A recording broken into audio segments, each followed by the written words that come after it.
Hi, welcome back to Whatever Next. This is our 7th episode. I'm one of your hosts, Addie, and I'm here with Joe and Hannah. Hi, I'm Hannah.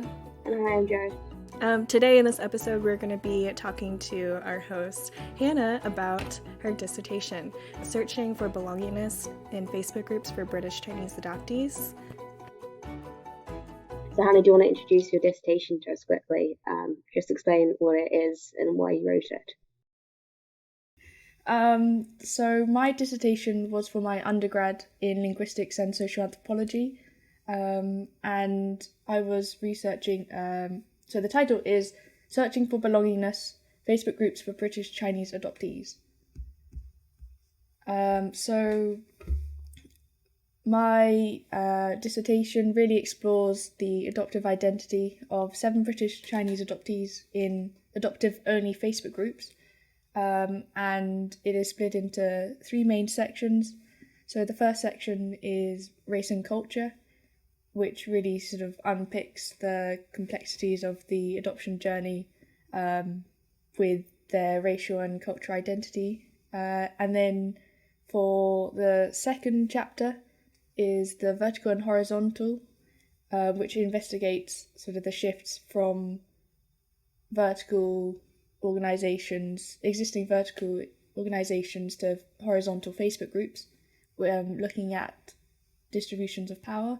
And then for the third section, it's more of a lens into these Facebook groups and looking into the discussions as well as the pros and cons of adoptee Facebook groups.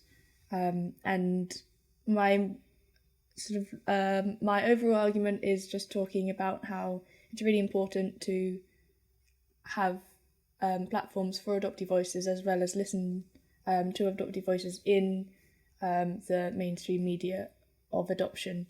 And that's kind of a lot of information, but that's kind of it. And what pushed you towards researching is on those bases? That's a good question. I think, I kind of had a vague idea in my second year that I would like to do my dissertation on adoption. I wasn't really too sure what. And then I think talking to you, Joe, in the summer, brainstorming the different ideas, and I think you mentioned Facebook groups or something in communities, and then I found this online compilation of undergrad as well as PhD and master's thesis on about adoption, and from there I could see that a lot of it was talking about the racial and cultural aspects, and a lot of it was mainly by US adoptees. And then I was thinking, actually there's not much discussion about these Facebook groups, because the 3 of us met on them, and sort of the question really shaped around what gaps there were and the existing literature out there. And so is this something that's been written about much before? Not much, no.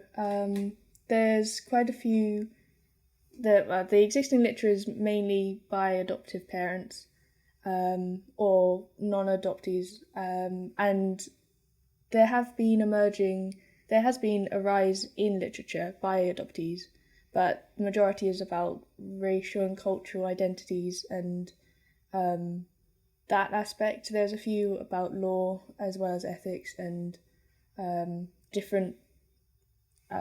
many different areas, but not many I could see about the Facebook groups or online presence.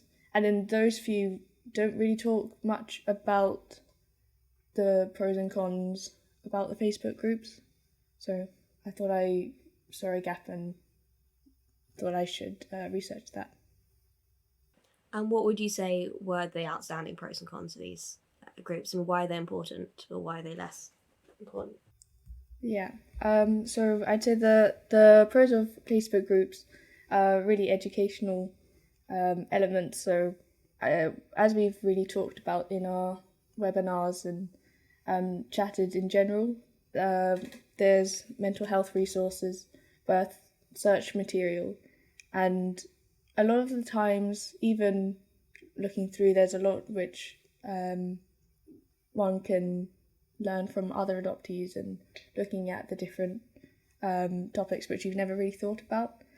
And then the second is that you can connect with adoptees transnationally, so all over the world, without that boundary of borders, as well as, you know, obviously costing time, not having to travel the world to meet other adoptees.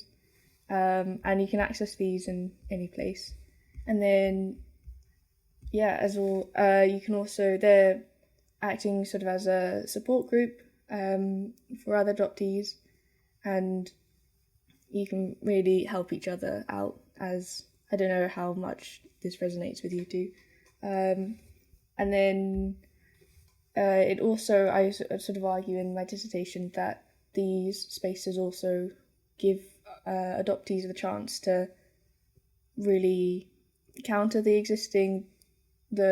pre-existing dominating notions in adoption, such as the grateful and lucky narrative. So that's the main pros which I sort of put there. But I'm sure there are many more, but there's just a few. And as kind of, I mean, as an online space, how much would you say that kind of the British groups that you've encountered actually have a kind of distinctly British flavour to them? Because, you know, the internet is this kind of transnational liminal space where culture does get a bit blurred. Especially, I mean, the ones that we've interacted with have been largely American dominated. So how much would you say this kind of Britishness is coming through in the groups that you've interacted with? That's a good question. And I can definitely see that distinguish or percentage of that within the adoptive literature itself, where the majority is taken up by US adoptees writing about it. And I mean, even the Facebook groups itself is limited to English speaking only adoptees. Not necessarily that you have to be, but there is that language barrier. And I think, Facebook does now have the translate function under the posts, but still a lot of it is US. And I guess that's another reason why I wanted to do it about British Chinese adoptees and trying to give us give British Chinese adoptees a space as well. What's the hardest part for you in conducting this research?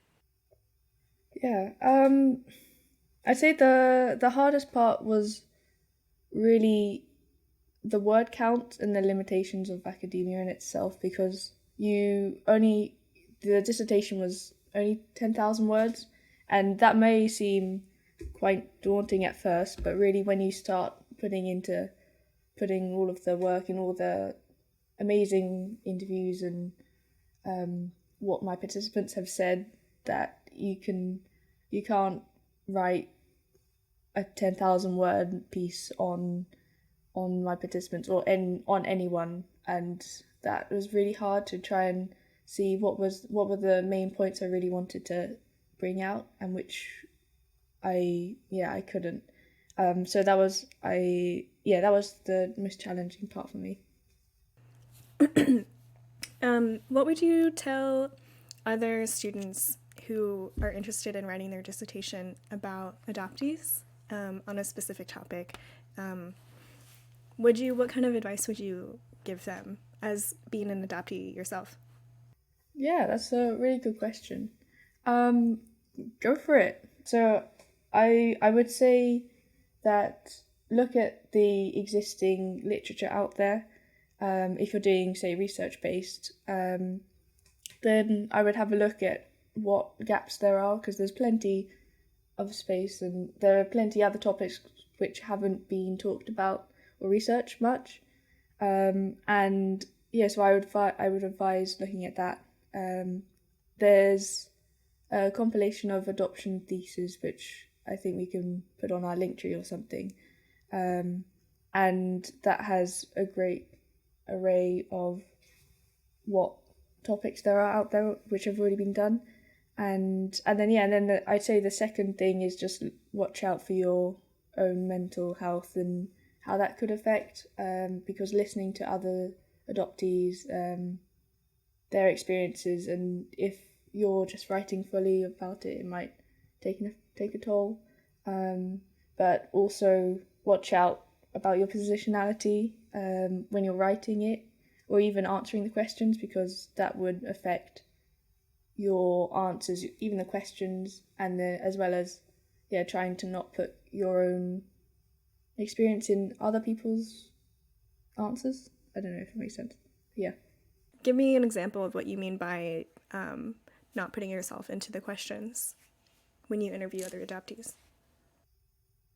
Yeah, that's a good question. I guess it's the so one example I'd say is like the confirmation bias. So if you're going to ask your participant a question, it might be a leading question in which you want them to fulfill your answer, or you know that it's going to be this way, so you'll ask this question. And so I'm trying to think of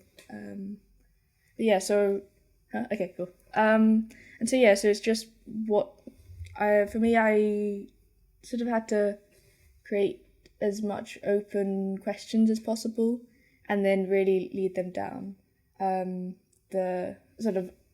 then really just go with the flow. Another piece of advice, I know I'm sort of jumping around, is that I found that the more I shared my personal story, the more trust the participant had in opening up and really talking about their experiences, which I am really grateful for. I mean, was there anything that, what was the most surprising thing that you found cropped up in these interviews? All of it? No. That's a good question. The most surprising thing, I'd have to just go back on how my participants were really willing to give an hour of their time to come and talk with me and really tell them their experiences. And there are things which I hadn't really thought of, or which wasn't the same as my experience. And I think maybe the two of you have felt the same, that even just talking to another adoptee, your experiences could be completely the same, or completely different, and differing in different in various aspects which I really wouldn't have thought of before. And I know that's a really vague answer. I really want to know what your opinions were, what your initial thoughts were when you read this piece. I thought it was interesting to read about your section on the vertical and horizontal communications, and how those kind of structures, how you kind of analyze those structures in different environments, like the whole camp. I thought that was really interesting. Can you kind of describe that bit for people listening? So you might be asking, what is the difference between vertical and horizontal? And so really I've used the definition of vertical communication occurs between people at different hierarchical status levels in a top-down manner, where power is concentrated from high levels of authority. So that's from Davison 2014. And then in contrast, horizontal communication typically occurs between people with equal levels of hierarchical status and power. And so really, I was using this framework of a vertical network in which sort of all in which the person at the center of the organization exerts all the power and has control of the mobilities of people as well as information. And so looking into organizations such as, I use Catchall as well. Should I talk about Catchall, what they are? Well, Catchall, which is just a post-adoption organization, which is children adopted from China, and so they're a support group for about 500 families in the UK who have either completed or going through the process of inter-country adoption. Anyway, so my dissertation was looking at how this horizontal versus this vertical structure is seen in these organizations, and so I was using the example of Catchall and Holtkamp, in which the organizations are run and held by adoptive parents normally, who are often white, and they have the control of information as well as its members. So, for example, Joe, you might have seen this when during Holtkamp we were talking about how the children weren't able to keep in contact with each other, but only unless they had their parents' permission, and then they'd have to go through the parents or the camp organizer, and then that would trickle down to the parent, then the kid. And so there are these vertical structures of communication, which I was just showing, and then I was contrasting that with the Facebook groups and how they're more horizontal, in which the adoptees can meet and chat with each other without those restrictions. And so that's kind of so I sort of contrasted those. I don't know. What was most surprising about that, Addie, you were saying? I think that I just hadn't thought about it in that way. How like communication structures can be also a structure of power. So I thought that was really interesting. And just the examples that you gave kind of put the pieces of the puzzle together for me. What do you think whatever next is? Are we vertical or horizontal? Well, I mean, I hope that we're looking at the definitions and fitting it to whatever next. I'd hope that we'd be more of a horizontal structure. I mean, it's quite hard at the moment because, I'd say that whatever next is really, instead of looking at it as horizontal or vertical, it's more of a platform in which it gives voice to adoptees and anyone who's willing to learn or talk about adoption. I mean, it's kind of hard to look at whatever next because we don't have it's not like a member system in the sense that we don't have the barrier to access apart from exactly. And so when I was talking about critiquing the Facebook groups, there are those age restrictions, such as if you can only join if you're 18 and over, or because they were only adoptive only, you had to fit the category of a British Chinese adoptee. You couldn't if you were US US Chinese adoptee, etc. And so there are those limitations as well as power dynamics. Even in those adoptee only Facebook groups, because you have a gatekeeper, so the person who lets you in or out of the groups themselves. So we aren't set up as that. So In these instances, do you think gatekeeping is a good thing? I mean, even going onto Facebook, you had to be 16 and over to use social media, and that's the one. I mean, that's another con about social media, is that yes, you can learn so much, but there's also, you're exposing yourself to the whole entire world, and so you're really, I know it's it's a really hard question. I don't know. So I say yes, but there are also I don't know, how would you answer this? You can get all of that. I mean, obviously, people want that kind of confidentiality and that reassurance that what they're sharing is with people similar and shared experiences. But is that beneficial, and should there be? I mean, I suppose and with Facebook and Instagram, you have those age restrictions, and should there be an age restriction on some of the content that you can access, and B, should it be limited to people with those experiences? I guess it depends on what a person's goal is for whatever they're doing.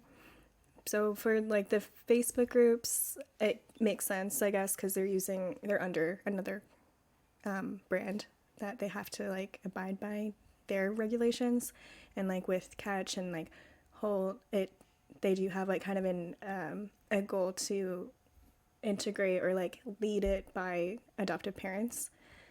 So for us, I feel like it probably wouldn't be beneficial, just because our point is to broaden the conversation with people who are outside of the adoptive triangle, the birth parents, adoptive parents, and the adoptees.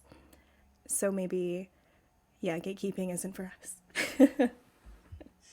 But in general, I don't really know. I guess it depends. I like that answer. Hadi, you can answer all of my questions. Thank you. What was your experience of writing about adoption and being an adoptee through like academic writing versus journalistic or casual? Yeah, that's a good question. I mean, I have been a student for a while, so really what was new in that aspect was writing in a blog-like way for Whatever Next.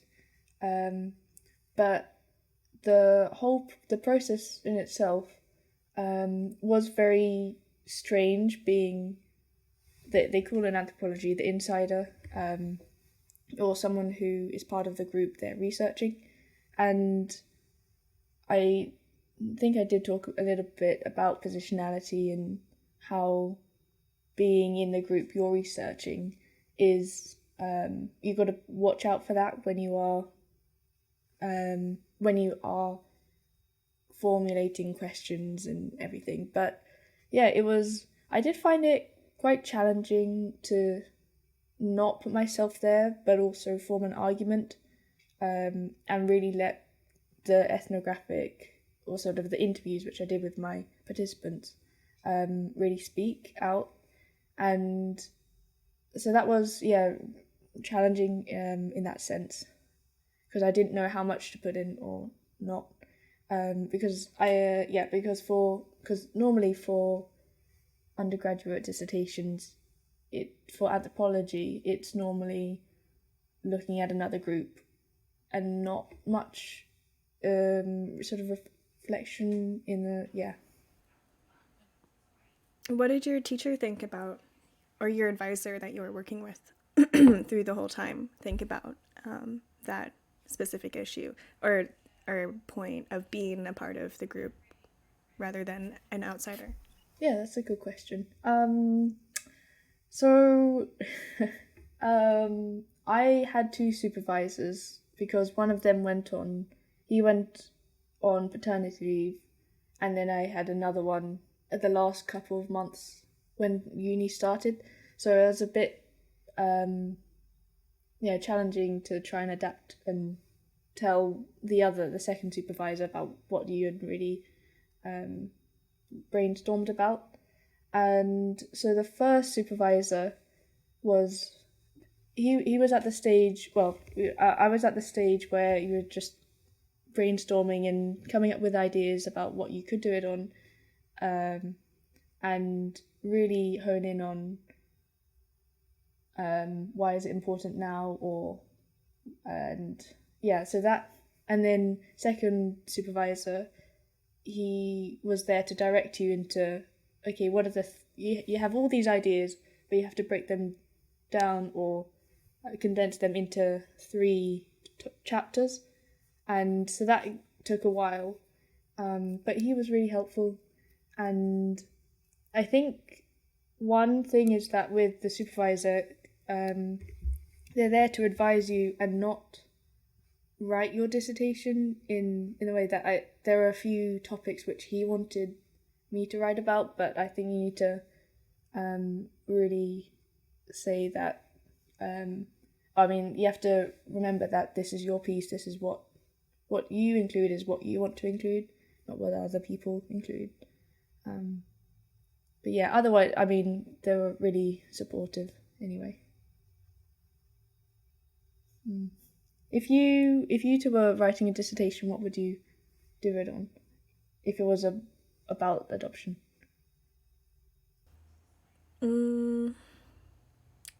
Well, Joe already wrote one, right? Oh no, but that was a different topic. I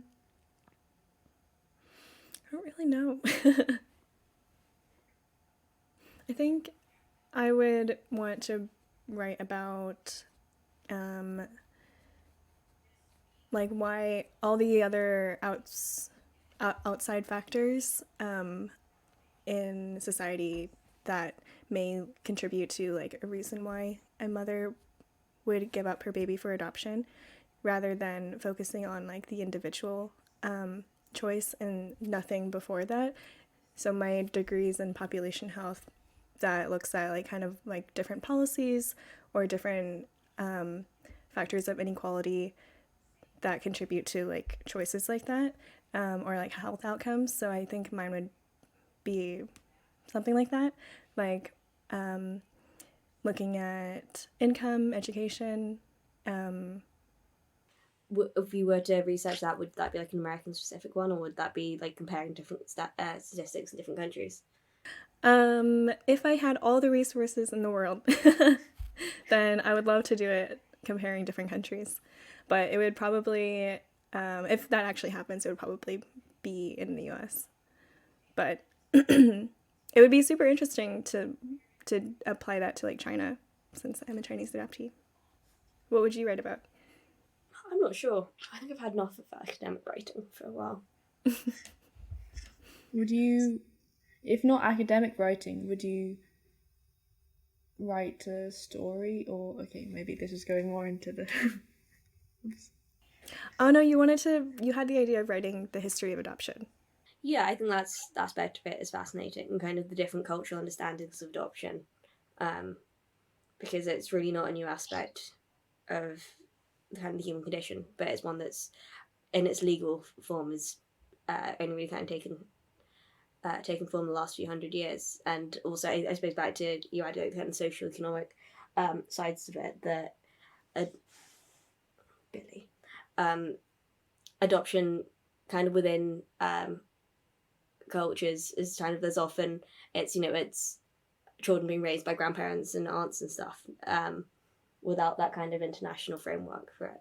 But then also it goes back to the Bible, and I don't know. I think there's an interesting, if not, article somewhere in there. Maybe what next chapter will be a huge body of work of academic writing. Many chapters. Turning a new page, turning a new leaf. So do you feel relieved that you're finished with that now? Yes.